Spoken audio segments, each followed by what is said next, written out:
Friends, welcome to my YouTube channel Maitreyi tutorial. Friends, जब हम जैव पराक्रम के बारे में स्टार्टिंग में पढ़ रहे थे तो हमने सजीव निर्जीव में अंतर बताया था। तो जब सजीव निर्जीव में अंतर बताए थे तो बताए थे कि सजीव होते हैं वो उन्हें पोषण की आवश्यकता होती है। और मैंने अपने प्रीवियस वीडियो में पोषण की आवश्यकता, पोषण के घटक तथा पोषण के प्रकार के बारे में बताया था। पोषण के प्रकार को दो मुख्य भागों में बांटा गया है। पहला है स्वपोषी पोषण, दूसरा है विषमपोषी पोषण। स्वपोषी पोषण दो प्रकार से होता है। पहला प्रकाश संश्लेषण द्वारा, दूसरा रसायन संश्लेषण द्वारा। तो आज हम स्वपोषी पोषण के पहले प्रकार प्रकाश संश्लेषण के द्वारा जो जीव श्वसन करते हैं तो उन जो क्रिया करते हैं प्रकाश संश्लेषण की वही पढ़ेंगे। तो आज हमारा टॉपिक है प्रकाश संश्लेषण।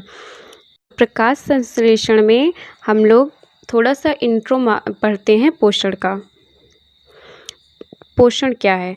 जीवों द्वारा पोषक तत्वों को प्राप्त करने की क्रिया को पोषण कहते हैं। पोषक तत्व क्या होते हैं?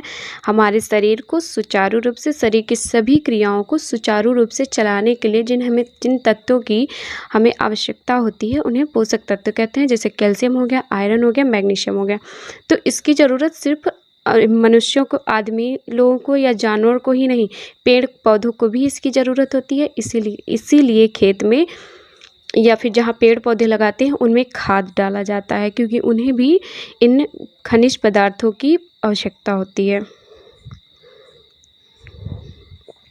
सबसे पहले अब देखते हैं न्यूट्रिशन जो कि पोषण होता है। पोषण दो तरह के होते हैं, ऑटोट्रॉपिक और हेटरोट्रॉपिक।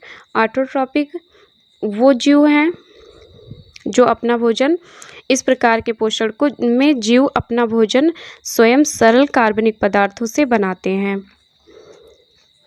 और हेटरोट्रॉपिक में ये जब कोई जीव भोजन के लिए किसी न किसी वजह से किसी अन्य जीव पर निर्भर होता है तो उस तरह का पोषण विषमपोषी पोषण कहलाता है।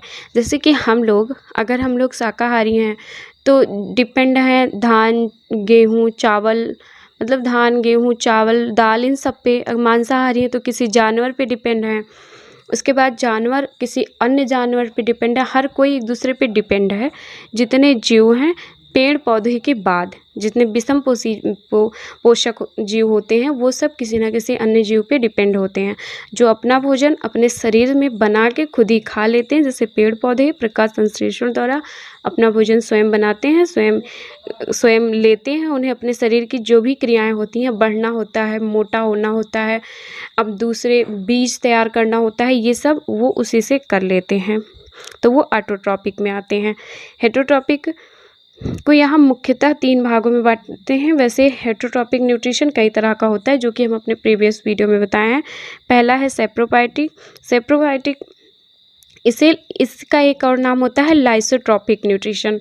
ये मृतोपजीवी पोषण की एक प्रक्रिया है। इसमें खाने की वह विधि है जिसमें जीव अपना भोजन मृत और सड़े गले पदार्थों से ग्रहण करते हैं। जैसे फफूंद हो गया, ईस्ट हो गए, ब्रेड पर लगने वाले फफूंद और मिट्टी के जीवाणु, मशरूम और कवक तंतु।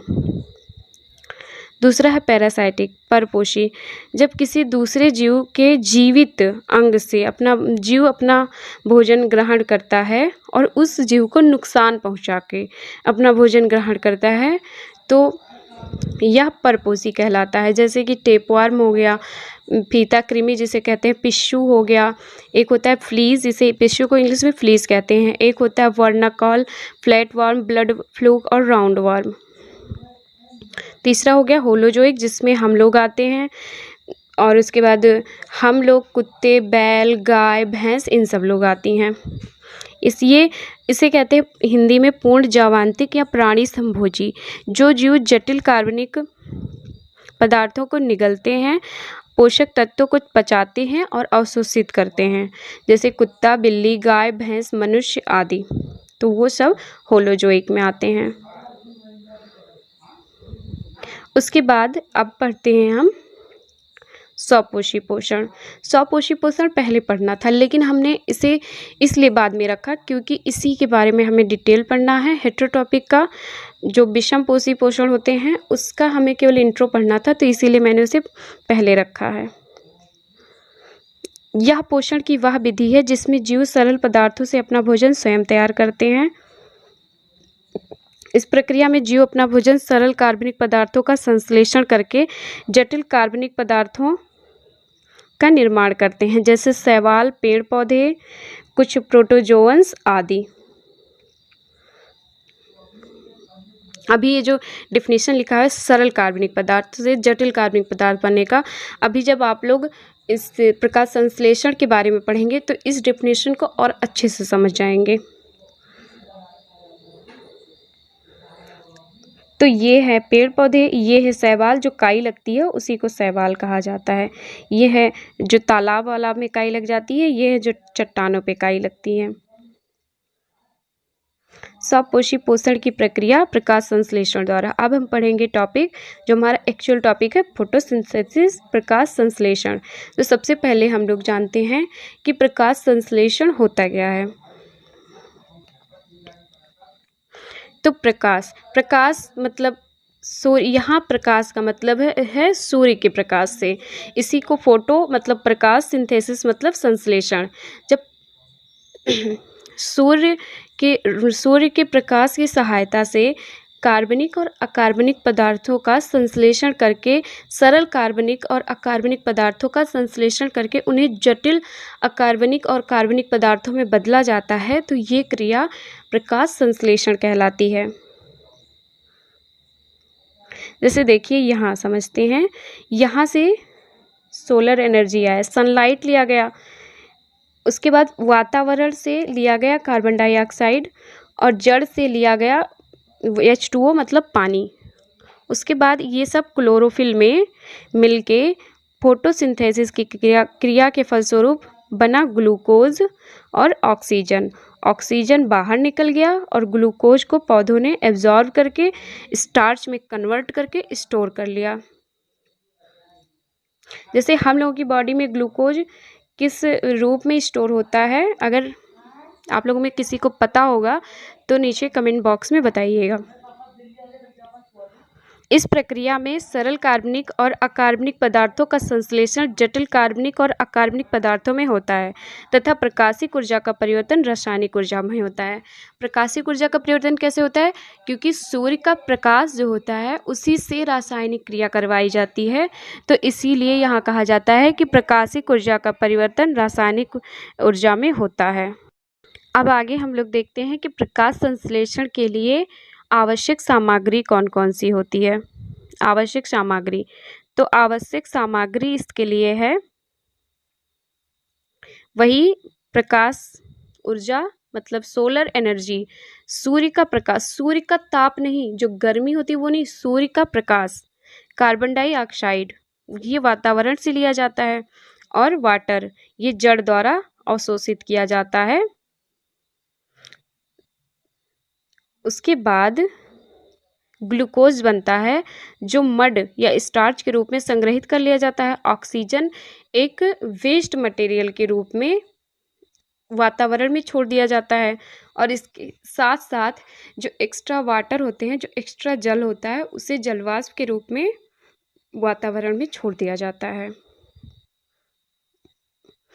हरित लवक, क्लोरोफिल, सनलाइट, वाटर और कार्बन डाइऑक्साइड।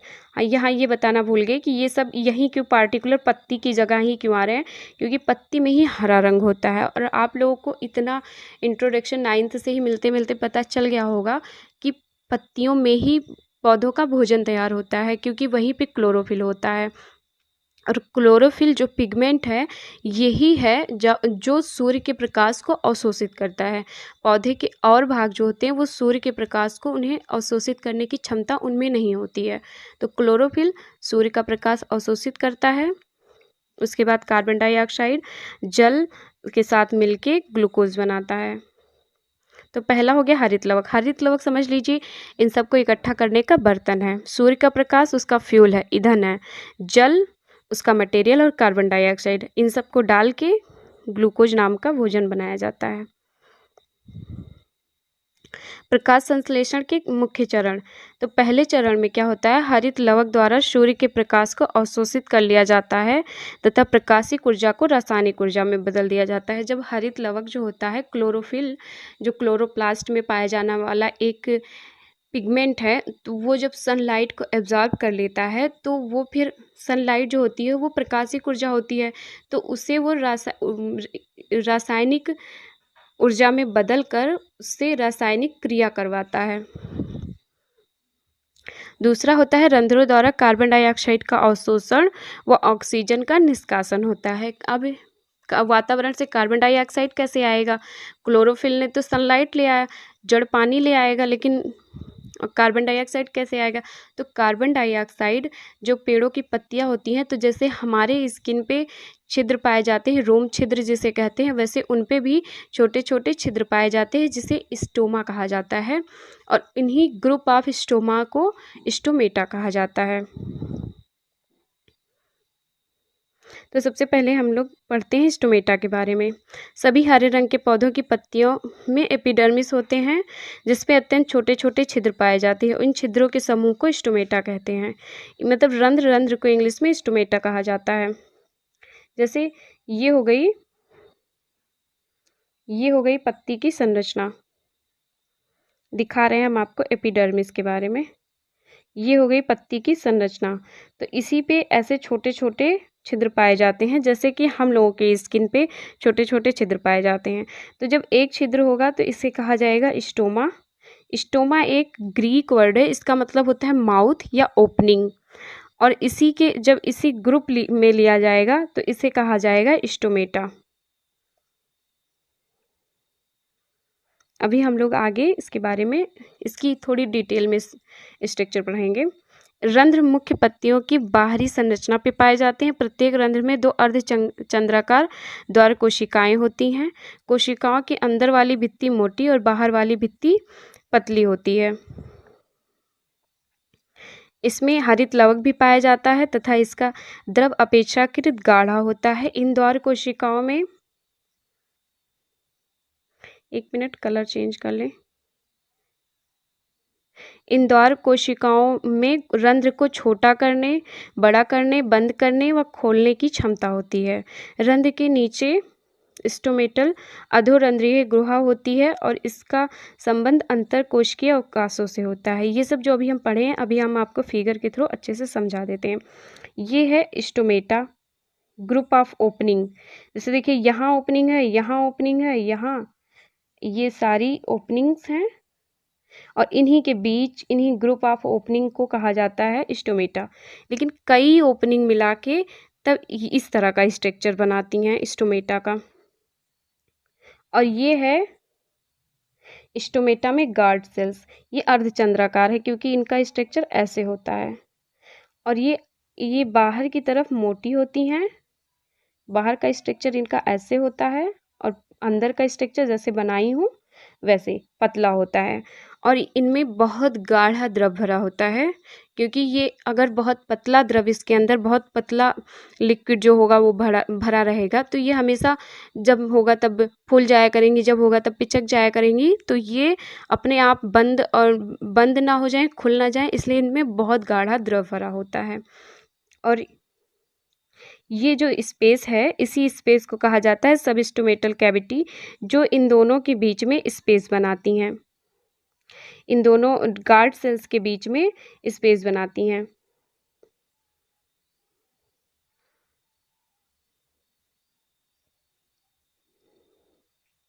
और इसी में हरित लवक जो होता है जिसे कहते हैं, ये देखिए ग्रीन है, ये सब ग्रीन नहीं है, सब्सिडरी सेल्स हैं जो इसकी हेल्प करने वाली सहायक सेल हैं।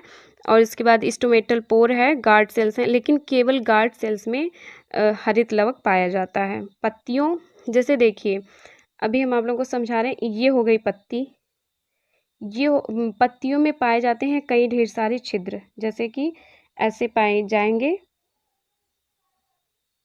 तो ये जब कई सारे छिद्र एक साथ मिल जाएंगे तो बीच में बनाएंगे गार्ड सेल्स, और गार्ड सेल्स में पिगमेंट मतलब क्लोरोप्लास्ट पाया जाएगा, क्लोरोप्लास्ट में क्लोरोफिल पाया जाता है। अगर किसी को किसी तरह का कोई कन्फ्यूजन होगा तो आप लोग एक बार नीचे कमेंट करके पूछ सकते हैं, मैं आप लोग के हर क्वेश्चन का आंसर देने की कोशिश करूंगी। रंध्र के खुलने और बंद होने की प्रक्रिया, ये अक्सर करके बोर्ड में पूछा जाता है, रंध्र के खुलने और बंद होने की प्रक्रिया। तो ये हैं द्वार कोशिकाएं,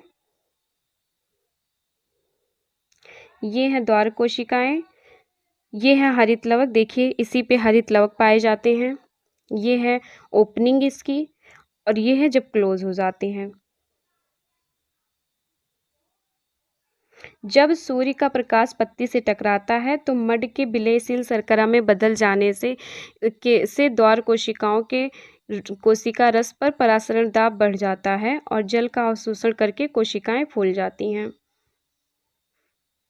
उसके बाद जिससे रंध्र खुल जाते हैं। रात्रि के समय मड अघुलनशील शर्करा में बदल जाता है तथा परासरण दाब कम हो जाता है, जल बाहर हो जाता है और द्वार कोशिकाएं शिथिल पड़ जाती हैं, रंध्र बंद हो जाते हैं।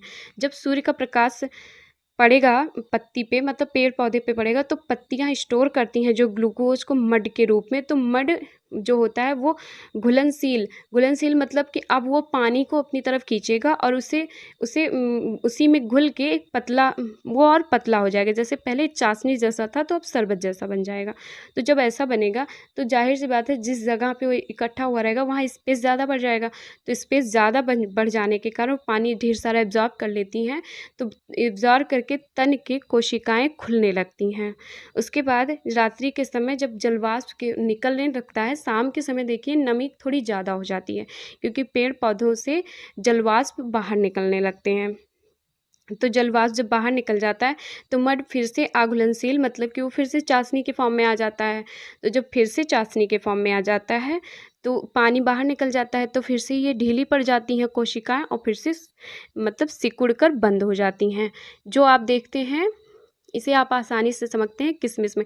जैसे कि जब अंगूर को चीनी के शरबत में भिगो दिया जाता है तो उससे सारे पानी बाहर निकल जाते हैं और वो सिकुड़ कर किशमिश के फॉर्म में आ जाता है, और किशमिश को फिर से जब हम पानी में, सादे पानी में भिगो देते हैं तो फिर से अंगूर बन जाता है। सेम वही प्रक्रिया यहाँ भी होती है।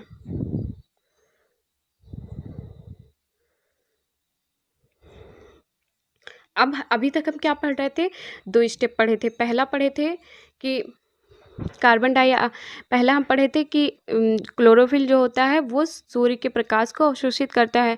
दूसरा चरण हम क्या पढ़े कि कार्बन डाइऑक्साइड को वातावरण से जो रंध्र होता है ये अवशोषित करता है और ऑक्सीजन को बाहर निकालता है। तीसरा चरण है वाटर लेने का, जल को ग्रहण करने का। तो तीसरा चरण है जड़ों द्वारा परासरण की क्रिया के फलस्वरूप जल जाइलम के माध्यम से पत्तियां या हरे तनों तक आता है और जल के अणुओं का हाइड्रोजन और ऑक्सीजन में अपघटन हो जाता है।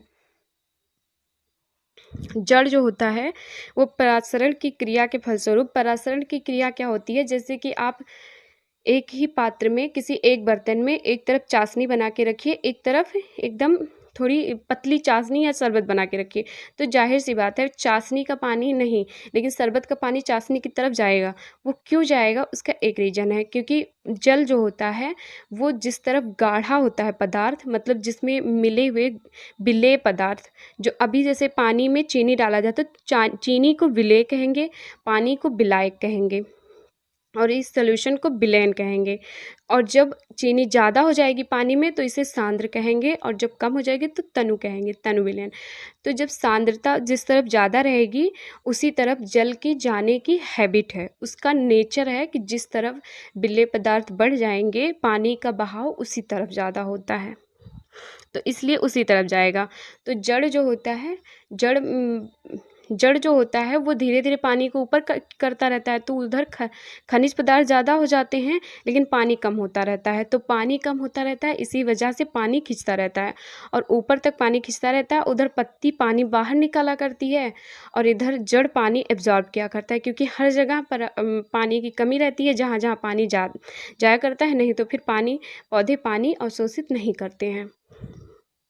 तो फिर जब पानी अवशोषित कर लेता है तो जल जो होता है वो उसका फार्मूला होता है H2O, तो वहाँ जाके टूट के वो हाइड्रोजन और ऑक्सीजन में बदल जाता है।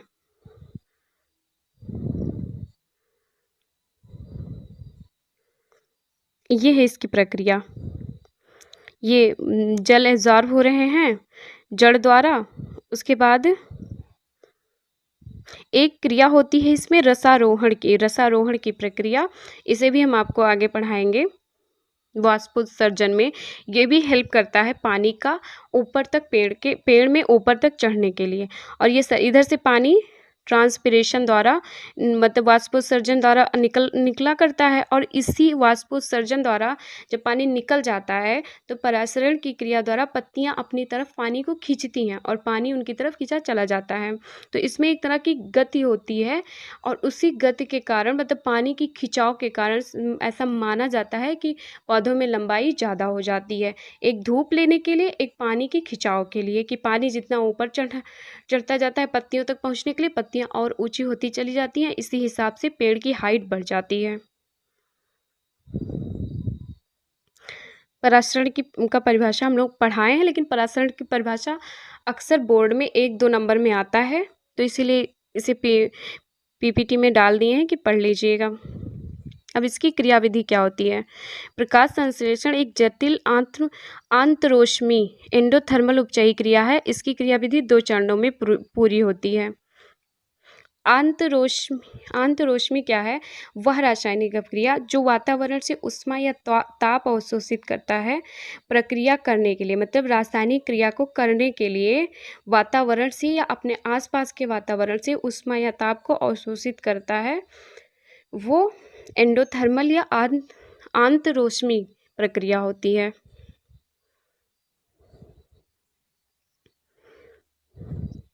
ये प्रकाश संश्लेषण 2 चरणों में पूरा होता है। पहली होती है प्रकाश अपक्रिया या हिल अपक्रिया।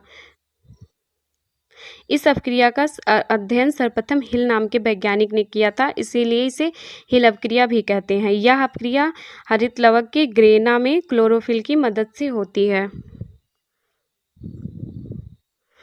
अब ग्रेना क्या होता है। जब आप क्लोरोफिल का स्ट्रक्चर पढ़ेंगे तो ऐसे क्लोरोफिल है, क्लोरोफिल में एक स्ट्रक्चर आप ऐसे पढ़ते होंगे, तो ये है थैलेकॉइड। एक को कहते हैं जो प्लेट लाइक स्ट्रक्चर होता है, इसे थैलेकॉइड। और जब इस पूरे स्ट्रक्चर को ग्रेना कहते हैं। तो इसी ग्रेना में जो लाइट रिएक्शन होता है ये होता है। क्लोरोफिल इसी में पाया जाता है, ग्रेना में। तो यही क्लोरोफिल की मदद से प्रकाश अपक्रिया होती है। प्रकाश अपक्रिया भी 2 तरह से होती है। पहला होता है प्रकाश अपघटन और दूसरा होता है फोटोफॉस्फोराइलेशन। तो सबसे पहले हम पढ़ते हैं प्रकाश अपघटन। प्रकाश अपघटन में इसमें प्रकाश और ऊर्जावित पर्णहरिम की उपस्थिति में जल का अणु हाइड्रोजन और हाइड्रोक्सिल में आयनों में टूट जाता है। हाइड्रोक्सिल आयन आपस में मिलकर जल एवं ऑक्सीजन बनाते हैं और हाइड्रोजन आयन को हाइड्रोजन ग्रहण करके अपचयित हो जाता है। अब सबसे पहले यहाँ समझिए क्लोरोफिल ऊर्जावित क्लोरोफिल में कब बदलता है। जब क्लोरोफिल प्रकाश अवशोषित कर लेता है सूर्य का, तो सक्रिय क्लोरोफिल हो जाता है। मतलब कि वो सुस्त था, अब वो जग गया है, सुबह हो गई है, धूप लगा तो जग गया, तो अब वो सक्रिय क्लोरोफिल हो गया। तो वो जो वाटर जो जल आया है जल से अवशोषित होके उसे हाइड्रोजन आयन और हाइड्रोक्सिल आयन में तोड़ देता है।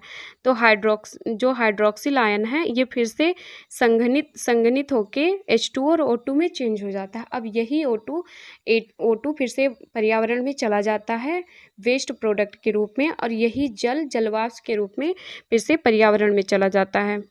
अभी आगे हम पढ़ेंगे, देखते हैं कि H+ आयन का क्या होता है। फिर एक दूसरी अपक्रिया होती है, इसमें जल प्रकाश के अपघटन से मुक्त होकर हाइड्रोजन आयन से उत्तेजित इलेक्ट्रॉन्स निकलते हैं। जो इलेक्ट्रॉन्स स्थानांतरण प्रणाली के द्वारा जो इलेक्ट्रॉन ट्रांसफर सिस्टम होता है, इलेक्ट्रॉन ट्रांसफर सिस्टम मतलब एक जगह से दूसरे जगह इलेक्ट्रॉन जाने की जो प्रक्रिया होती है, इसके द्वारा ऊर्जा को ATP के रूप में मुक्त करते हैं। इस क्रिया को में H+ आयन NADPH2 में अपचयित करते हैं। जल जो अभी हमने बताया कि जब क्लोरोफिल एक्टिव क्लोरोफिल में चेंज हो जाती है तो H2O को H+ और OH- में तोड़ देता है। तो OH- फिर से संघनित होके H2O और O2 में चेंज हो जाता है, और ये दोनों वातावरण में फिर से निकल जाते हैं।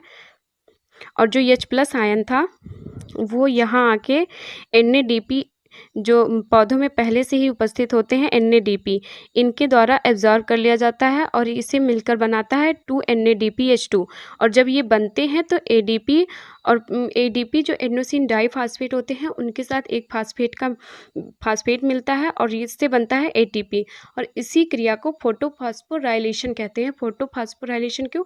क्योंकि जल के अणु टूटे हैं, प्रकाश के द्वारा प्रकाश को कहते हैं फोटो, और फास्फोरस यहाँ आके मिला है, इसलिए इसे फास्फोराइलेशन की क्रिया कहा गया है। इसीलिए इस पूरी क्रिया को फोटोफॉस्फोराइलेशन कहा जाता है।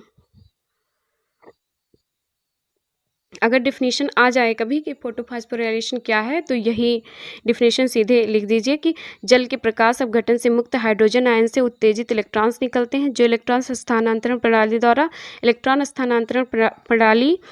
ट्रांसफर सिस्टम के द्वारा ऊर्जा को ATP के रूप में मुक्त करते हैं। इस क्रिया में H+ आयन NADP को NADPH2 में अपचयित करते हैं और इसी प्रक्रिया को फास्फोराइलेशन कहा जाता है। अब दूसरी अपक्रिया है अप्रकाशिक अपक्रिया या केल्विन चक्र। इस अपक्रिया की खोज सर्वप्रथम ब्लैकमैन नाम के वैज्ञानिक ने किया था, इसलिए इसे ब्लैकमैन अपक्रिया भी कहते हैं। यह अपक्रिया हरित लवक के स्ट्रोमा में होती है तथा इसमें प्रकाश की आवश्यकता नहीं होती है। अब स्ट्रोमा क्या होता है? जैसे कि आप लोगों ने जब सेल पढ़ा होगा 9th में, तो आप लोगों ने साइटोप्लाज्म पढ़ा होगा। समझ लीजिए ये है क्लोरोप्लास्ट। क्लोरोप्लास्ट में जो लिक्विड पाया जाएगा, पूरे में जो फैला है डेंस लिक्विड, इस लिक्विड को स्ट्रोमा कहा जाता है और इस स्ट्रोमा में क्लोरोफिल नहीं पाया जाता है। अब इसमें क्या प्रक्रिया होती है? इसमें CO2 प्लस 12 ATP और प्लस NADPH2 मिलके ग्लूकोज बनाते हैं, ATP बनता है, NADP बनता है और जल बनता है। अब एडेनोसिन जो ADP ATP सबसे पढ़ रहे हैं हम लोग, अब ये क्या है देखते हैं। एडेनोसिन एक समझ लीजिए एक पदार्थ है एडेनोसिन। जब ये एक फास्फोरस से मिलता है तो इसे कहते हैं एडेनोसिन मोनोफॉस्फेट। जब ये 2 फास्फेट से मिलता है, जब ये 2 फास्फोरस से मिलता है तो इसे बोलते हैं एडेनोसिन डाइफॉस्फेट। और जब ये 3 फास्फोरस से मिल जाता है, इसमें फास्फोरस के 3 और मिल जाते हैं, तब इसे बोलते हैं एडेनोसिन ट्राइफॉस्फेट। तो जब एडेनोसिन ट्राइफॉस्फेट बनता है तो एडेनोसिन ट्राइफॉस्फेट के बनने में ये जो बंध बन रहे हैं ये बहुत उच्च बंध होते हैं और इनके टूटने से हमें अच्छी एनर्जी, जो उच्च एनर्जी होती है वो मिलती है। तो अक्सर जब हमें एनर्जी की ज़रूरत होती है तो यही ATP एक फास्फोरस को तोड़ के ADP में चेंज हो जाते हैं और हमें एनर्जी मिल जाती है। और यही क्रिया पेड़ पौधों में भी होती है। हम लोगों में ये क्रिया श्वसन के द्वारा होती है और पेड़ पौधों में भी ये क्रिया श्वसन के द्वारा ही होती है। हम लोगों में ये बनता भी श्वसन के थ्रू ही है और इन लोगों में भी ये श्वसन के माध्यम से ही बनता है। अब आगे हम देखते हैं डिफरेंस क्या है प्रकाशिक अपक्रिया में और अप्रकाशिक अपक्रिया में। तो प्रकाशिक अपक्रिया में देखिए क्या क्या होता है। यहाँ हमने सीधे फिगर लगाया है, ज़्यादा इसमें मैंने थ्योरी नहीं दी है। तो यहाँ सूर्य का प्रकाश आता है और H2O, ये दोनों मिल, और इस यहाँ पे भी ऑक्सीजन जो मैंने बताया कि OH जो टूटा था वो H2O और O2 में बदलता है और ये दोनों फिर से एनवायरनमेंट में चले जाते हैं। तो यहाँ ये H2O सूर्य के प्रकाश से मिलके क्लोरोफिल की सहायता से ATP बनाता है और जो H+ आयन था वो NADPH2 बनाता है। इसके बाद ATP, NADPH2 और कार्बन डाइऑक्साइड जो रंध्र के द्वारा अवशोषित किया गया था वातावरण से, ये तीनों मिलके अप्रकाशिक अपक्रिया में, जिसमें सूर्य के प्रकाश की आवश्यकता नहीं थी, उस अपक्रिया में ये सब शर्करा बनाते हैं। तो शर्करा जो, अगर कभी ये क्वेश्चन आ जाए कि शर्करा का निर्माण फोटोसिंथेसिस की क्रिया में शर्करा का निर्माण प्रकाशिक अपक्रिया में होता है या अप्रकाशिक, तो शर्करा का निर्माण अप्रकाशिक अपक्रिया में होता है। और ये भी क्वेश्चन हो सकता है कि कार्बन डाइऑक्साइड का प्रयोग प्रकाशिक अपक्रिया में होता है या अप्रकाशिक, तो अप्रकाशिक अपक्रिया में कार्बन डाइऑक्साइड का प्रयोग किया जाता है। और हाँ, ऑक्सीजन कौन सी क्रिया में निकलता है? तो प्रकाशिक अपक्रिया में प्रकाश प्रेरित जो क्रियाएं होती हैं या प्रकाशिक अपक्रियाएं या हिल रिएक्शन के द्वारा ऑक्सीजन वातावरण में निकलता है। अब प्रकाश संश्लेषण के अंतिम उत्पाद क्या हैं? तो अंतिम उत्पाद हैं ग्लूकोज बनता है, जो मड के रूप में उसे ग्लूकोज को स्टार्च के रूप में बदल के इसे संचित कर लिया जाता है या इकट्ठा कर लिया जाता है और वातावरण में ऑक्सीजन छोड़ दिया जाता है। जो पौधे भी श्वसन में ऑक्सीजन ही लेते हैं, तो पौधे भी श्वसन में उसे ग्रहण करते हैं और अन्य जीव जंतु भी उसे श्वसन की क्रिया में अपने ग्रहण करते हैं। अब कुछ ऐसे फैक्टर हैं जो प्रकाश संश्लेषण की क्रिया को बढ़ा सकते हैं या घटा सकते हैं। तो प्रकाश संश्लेषण की क्रिया को प्रभावित करने वाले कारक के बारे में हम लोग पढ़ते हैं, उन्हीं कारकों के बारे में जो इसकी क्रिया को घटा या बढ़ा सकते हैं। प्रकाश संश्लेषण की क्रिया अनेक कारकों द्वारा प्रभावित होती है। इसके कुछ कारक बाह्य होते हैं, कुछ भीतरी होते हैं। इसके अतिरिक्त कुछ सीमाबद्ध कारक भी होते हैं। तो प्रभावित करने वाले कारक, तो प्रकाश संश्लेषण की दर को अनेक में जो बाह्य कारक हैं उसमें है प्रकाश, ताप, वायु, जल और प्राप्त खनिज। तो प्रकाश है, तो अभी सूर्य का प्रकाश संश्लेषण के लिए सूर्य का प्रकाश जो होता है वो संश्लेषण के लिए ऊर्जा देता है। विद्युतीय प्रकाश में भी प्रकाश संश्लेषण होता है।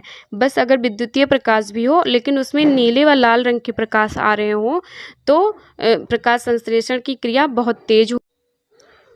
अब प्रकाश की क्रिया प्रकाश से तो प्रभावित हो ही रही थी, उसके बाद अगर प्रकाश का रंग नीले व लाल प्रकाश में प्रकाश संश्लेषण की क्रिया सबसे तेज होती है।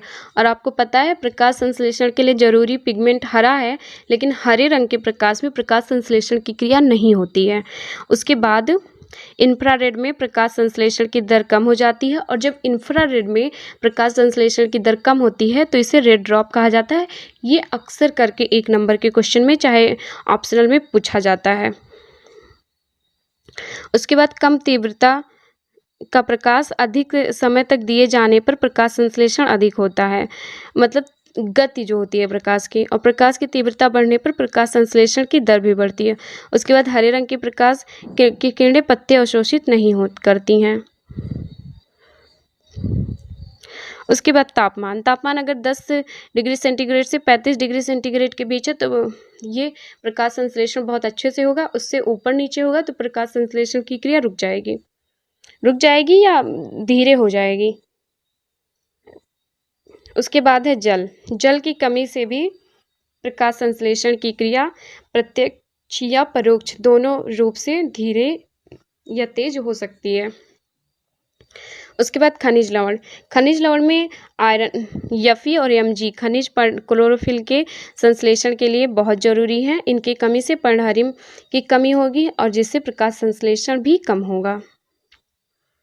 अंतःकारक कौन सी है? अंतःकारक अगर पत्ती की संरचना स्टोमेटा की स्थिति सही जगह नहीं है या फिर उस पर बहुत ज़्यादा ड्रॉप्स हो जाते हैं, जो पेलिसेट कोशिकाएं होती हैं जो तुरंत मतलब जो एपिडर्मिस होता है उसके बाद जो होती हैं कोशिकाएं, वो लंबी लंबी कोशिकाएं, अगर वो ज़्यादा से ज़्यादा रंध्र के सामने ही पड़ रही हैं तो रंध्र को न जल्दी ऑक्सीजन बाहर निकालने देंगी न कार्बन डाइऑक्साइड एब्जॉर्ब करने देंगी। तो जब इन दोनों का लेन देन ही नहीं होगा वातावरण से तो प्रकाश संश्लेषण की क्रिया अपने आप प्रभावित होगी।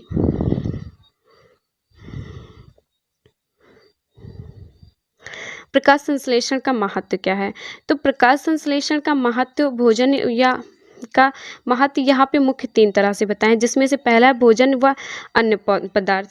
तो भोजन या अन्य पदार्थ, जब पेड़ पौधे अपना भोजन बनाते हैं तो वो जो बीज होते हैं, जो चावल गेहूँ हम लोग खाते हैं, वो पौधे अपनी प्रजाति बढ़ाने के लिए वो बीज उत्पन्न करते हैं और उसे हम खा लेते हैं। तो वहाँ तक पहुँचने के लिए सबसे ज़्यादा जरूरी होता है प्रकाश संश्लेषण। और जो जीव जंतु हरे चारे का प्रयोग करते हैं ये भी प्रकाश संश्लेषण द्वारा ही बढ़ते हैं। तो गाय भैंस जो हम लोग दूध दही पे डिपेंड होते हैं, तो हम लोग ये पेड़ पौधों पे डिपेंड है, तो ये भी अपने भोजन के लिए प्रकाश संश्लेषण पे ही डिपेंड है। तो इस तरह से उसके बाद प्रकाश संश्लेषण के फलस्वरूप हमें पौधों से एल्कलॉइड, रबर, सेलुलोज, बिरोजा ये सब मिलते हैं। बिरोजा है जो चीड़ के पेड़ का जो निकलता है एक लिक्विड, उसी से रेजिन और तारपीन का तेल निकाला जाता है। तो अगर पौधे कमज़ोर होंगे, उनमें होगा ही नहीं ये सब जो होते हैं उसके लिक्विड, ये सब बनेंगे ही नहीं, प्रकाश संश्लेषण के द्वारा ही बनते हैं, तो ये सब बनेंगे नहीं तो हमें ये सब मिलेंगे नहीं। दूसरी बात है ऊर्जा का स्रोत। तो प्रकाश संश्लेषण प्रकाश ऊर्जा को रासायनिक ऊर्जा के रूप में बांधती है। ये एक अनूठी विधि है। प्रकाश संश्लेषण द्वारा कार्बनिक यौगिकों में रासायनिक ऊर्जा के रूप में संग्रहित कर लेते हैं। लकड़ी, कोयला, पेट्रोलियम, जो लकड़ी, कोयला, पेट्रोलियम आज सब जगह निकलते हैं ज़मीन के नीचे। ये बहुत साल पहले जो पौधे अपने लिए जो अपने लिए उन लोग दबा के रखे थे, पेड़ पौधे अपने लिए एनर्जी का स्रोत जो रखे थे, तो वो पेड़ पौधे किसी कारण से दब गए ज़मीन के इतने नीचे, तो वो धीरे धीरे पेट्रोलियम में, कुछ कोयले में और कुछ कोयले में बदल गए। और आज डायरेक्ट जो हम लोग पेड़ सूख जाते हैं तो उन्हें लकड़ी के लिए, लकड़ी की तरह यूज करते हैं जलाने में। और जो कोयला निकलता है, जो पेट्रोलियम निकलते हैं, ये बहुत साल पहले जो पौधे अपने लिए ये सब मतलब ग्लूकोज को स्टार्च के रूप में कन्वर्ट करके इकट्ठा कर रखे थे, वही सब अब पेट्रोलियम में बदल गया है। तो वो भी हम एनर्जी के रूप में यूज में ले रहे हैं।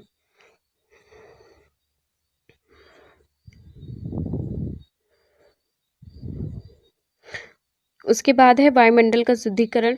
ये कार्बन डाइऑक्साइड को लेते हैं खाना बनाने में और ऑक्सीजन को बाहर निकालते हैं। और हम लोग ऑक्सीजन लेते हैं अपनी एनर्जी बनाने में। हम लोग क्या खाना खाते हैं, इससे एनर्जी मिलती है? नहीं, हम लोग खाना खाते हैं, उसके बाद हम लोग के शरीर में, हम लोग बाहर से तो कुछ ले नहीं सकते हैं, हम लोग खुद खाते हैं, केवल ऑक्सीजन बाहर से ले सकते हैं।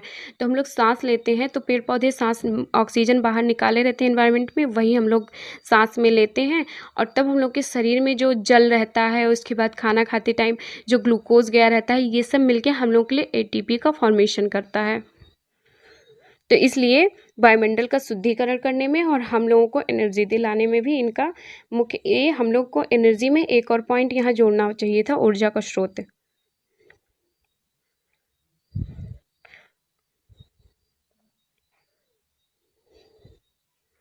तो अगर आपको ये वीडियो यूजफुल और नॉलेजेबल लगे तो मेरे चैनल को लाइक शेयर और सब्सक्राइब कीजिए।